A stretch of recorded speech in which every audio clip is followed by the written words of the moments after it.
So I'm reading this book titled The Money Cure by my good friend and co-star Sean Grant. It's all about how to improve your relationship with money, heal any adversity that you have around money, and have more abundance in your life. Um, I read this book twice, and each time I read it, it helps me to kind of pull myself out of, this any feeling of self-doubt around money, any little trauma or anxiety that I'm having around money. I'm not saying this just because Sean is like my brother and he is my co-star, but if you want to improve your relationship with money in 2025, I highly recommend that you pick up a copy of this book. I will link it down in the description box below so you can pick up a copy and help a fellow author and creator in the process. So tonight, I want to talk to you guys about finding your purpose, finding your passion, and I think that is a really prominent message as we close out 2024 and head into 2025. I distinctively want to talk about a chapter in Sean's book and 3 things that he says do when you are having this discussion, this argument with yourself about what your purpose is, what your passion is. I think I've done one of these 3 things at least 100 times on my 13-year journey, believe it or not. So we'll get into that discussion tonight on this video. So for those of you just finding my channel, just finding this video, I'm going to give a backstory into my journey a little bit. I did talk about this briefly in one of my previous videos where I talked about how I self-funded the first season of The Associates, but for the sake of others out there who this might be their first time watching, I'm going to give you guys a quick backstory on my journey and how I got here this far. So my journey as a filmmaker, actor, writer, producer, entrepreneur, it started very untraditional. It originally first started with public speaking. I started when I was like 6 or 7 years old, and how that happened was I was born with a stroke at birth. My mother was in her 2nd week of her 7th month, and I was born premature. I was 2 pounds at birth, and I dropped to 1.5 pounds, and every day was a 50-50 chance I could live or die. But God obviously had other plans, and I am sitting here in front of you guys talking about my journey on YouTube. So that is living proof right there that God is real and that he works miracles. So like I said, when I was 6 or 7, my grandparents discovered that I had this gift of gab, like this gift, this incredible memory, this to be able to memorize poems and verses from books. And so I took that into my grandparents helped me with, the power of networking. I took that and that message of overcoming adversity, and I took it into the marketplace, into the community, and I started doing MC, keynote, and even speech and debate competitions. And I did that consistently for 11 years. But the problem is, by the time I got to high school, I just really fell out of love with it. Like, no one that I knew was talking about monetizing your skill set, monetizing your genius, or making money from public speaking or social media. And so I really kind of just pushed it to the side, and I didn't know what else to do. So when it came time to graduate high school, I just was kind of directionless. I didn't want to accept advice from anybody about any type of major, any type of just nothing to do with school. Like, nothing to do with school, nothing to do, but I knew that what I wanted to do, for whatever reason, it didn't involve TV, radio, media, nothing. And it was my sophomore year of college that my speech professor, ironically, I declared a major in communications just to get my grandmother off my back, because she kept nagging me, believe it or not. And sometimes when they say mama knows best, they really do know best. She kept trying to encourage me and kind of push me towards communications, even though I kept rebelling against it. She kept saying, no, go do this, go do this. This is like your God-given skill. This is where you belong. And so I declared my major as communications, and my speech professor, God rest his soul, that I literally would not be here had it not been for my grandmother encouraging me and him also encouraging me to continue to pursue this. He encouraged me. He looked at me after class one day and he said to me, you have this great personality, this great, ability. You speak very well, but I get the feeling that you're not really enjoying this. And I said, well, that's Professor Shepherdson. That's because I really don't know what I'm supposed to be doing here. So we had a conversation for the next 45 minutes, just sharing different things that I had done, and he was kind of helping shape me and kind of helping me lean toward a path. And he encouraged me to take a video production course. And it was through this, lucky enough that a couple of my friends, one of my friends from high school and another group of his friends, they were in the class, and they put on a horror series on campus. And watching their work ethic, I kind of wanted to learn more about screenwriting, about producing, about acting. And so, without, again, no mentors, or nothing to really guide me, I kind of just had it in the back of my head, but I really didn't, pursue it actively.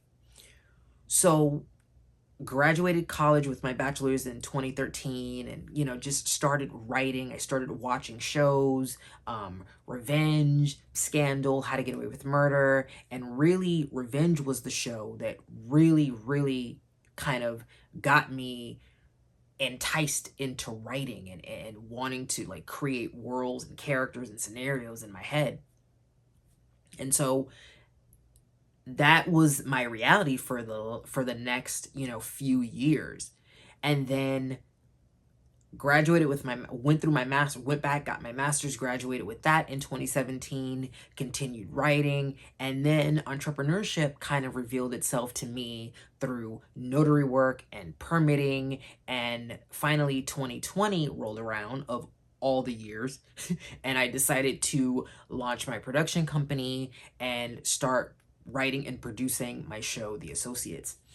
So I say that to say that this path that you see me on now and where I am in my life now took me 13 years of figuring it out, just kind of and I know this sounds kind of redundant, but putting one foot in front of the other and just honing in on a skill, honing in on a craft. I now can tell you that the gifts that God gives us, they're no accident. Sometimes it just takes us longer to recognize that we are on the right path. There's also this thing where we think that we're not good enough, or we have to be super, super smart, or we have to have the best connections. And sometimes that's not true. I can attest to you and tell you that that's not true. Sometimes you just have to start. You have to start where you are with what you have, and just make the best of it and learn and grow as you keep going. I don't believe that the skills that God gives us are an accident. We are given these skills to do something with. We are given dreams, we are given visions to do something with and impact the world. So I can attest to you and tell you that it is not too late to start on your journey.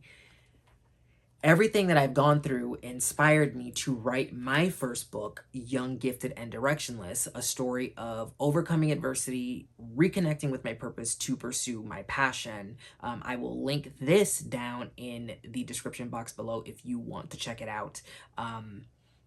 This took me 3 years to write, and I think everything that I've gone through is a testament to also show people that regardless of your situation, how you start is not necessarily how you finish.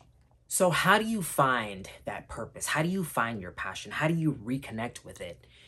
maybe this year for you, that has been the thing that has been holding you back, is you're unsure of what your purpose, what your passion is. You're unsure of the road you're on and how you're going to get to the thing that you really enjoy doing, right? So whether that's writing, whether that is speaking on stages, whether that is acting, whether that is writing a screenplay, whether that is starting a business, whatever it is, you want to reconnect with that, or you want to connect with that so that you can find joy in this life, right?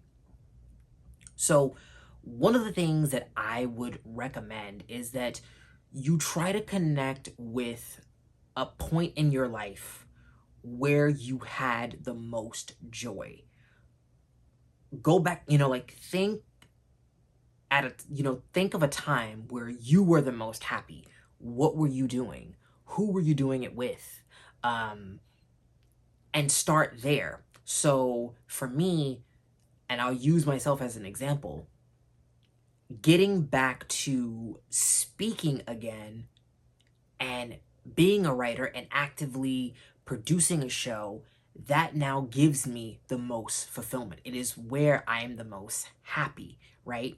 So I had to kind of reconnect with that skill set as a child, and now I get to do it differently because we're in a different time now where people can monetize that skill set. And even though money is not everything, right? But what gives me the most satisfaction, the money is nice too. It is a tool, it is energy, right? As Sean talks about in his book, we have to start thinking of money as an energy source, and our thinking around it has to improve also. But even though, yes, money is a byproduct of how much work and the consistency that we put in, what gives me fulfillment is talking to you guys and helping you guys level up so that you guys can have more success in your life and in your business. So that is what gives me the most fulfillment. Being on set with my friends and producing my show, The Associates, and just having fun in that world is also what gives me great fulfillment. So any chance I get to do that is where I am the most happy. So think back to a time when you were the most happy and start there and see if there is a way you can connect that time or that skill set to where you are right now. I also want to talk about, and this is hilarious, but the 3 things that Sean says you can do to kind of help release some of that bad energy and that bad anxiety. If you may be feeling, kind of down on yourself, things that kind of help you, you know, get in a positive mind frame so that you can connect with your purpose and your passion. I think sometimes that our emotions are so strong about either a good or a bad thing that oftentimes, if we're feeling bad, if we're feeling down, we cannot see the good side of where we're trying to get to. So in Sean's book, The Money Cure, he talks about 3 things you can do. So divine money truth number 10, he says, money is the compilation of your entire expression of energy. If your overall energy is low, money manifestation will be minimal. If your overall energy is high, unlimited amounts of money will flow to you. So think about that as it relates to your purpose. If your energy's low, if you're feeling down, if you're feeling depressed, if you're feeling in the slumps, then the good things won't come to you because you won't be focused on them. But if your mindset is high and positive, the good things will start to come to you in small ways, right? So one of the things, and I've done all 3 of these things, believe me, along my journey, one of the 3 things that he says do, the first is scream. Yeah, that's right, scream. Now, make sure that you are in a safe place, in your bedroom, in a part of your house where no one will think anything is happening to you, but just scream and release that energy, right? I what I do when I, especially when I'm rehearsing lines or getting ready to film, I will have dialogues with myself, while I'm rehearsing the lines. I will stand in front of the mirror and I will, practice as if I am talking to someone. And sometimes if the scene is really dramatic or really powerful, I will, you know, like I am having an argument. And it will help me release that energy that I may be feeling sometimes when I'm feeling down, or sometimes when I'm, in that just not feeling good or not having a good day, where I can't think of a plot point, or a scenario that I'm trying to write is not coming to me, or I'm dealing with something, at work or running a permit and I have all these things to do. Again, being in that moment that I am, being in that world that I am most happy in, which is acting and rehearsing lines, I get to release the energy of that day. I get to channel that energy into something constructive, that negative energy into something constructive, and it helps me feel better. The second thing Sean says do is laugh out loud. Laugh as much as you can. So in the book, he talks about when things were really, really bad for him, at the beginning of his acting career. He found joy in watching his favorite sitcoms, and he would just laugh. He would just laugh. And it's true what they say, laughter is truly the best medicine, especially when you're feeling down. For me, I will fire up, I will watch my favorite sitcoms, Two and a Half Men, or I will go search on the internet and find an old clip of Sanford and Son, which is another one of my favorite sitcoms, and I will just laugh at anything Fred and Esther, sometimes for hours. I will watch reruns of my favorite episodes of Martin, anything that can make me laugh.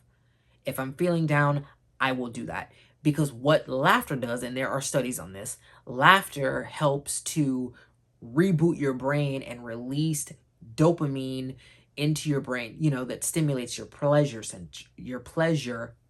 sensors. Try saying that 5 times real fast.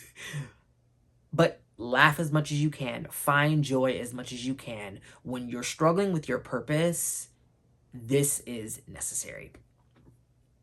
The third thing Sean says do is shake your body out.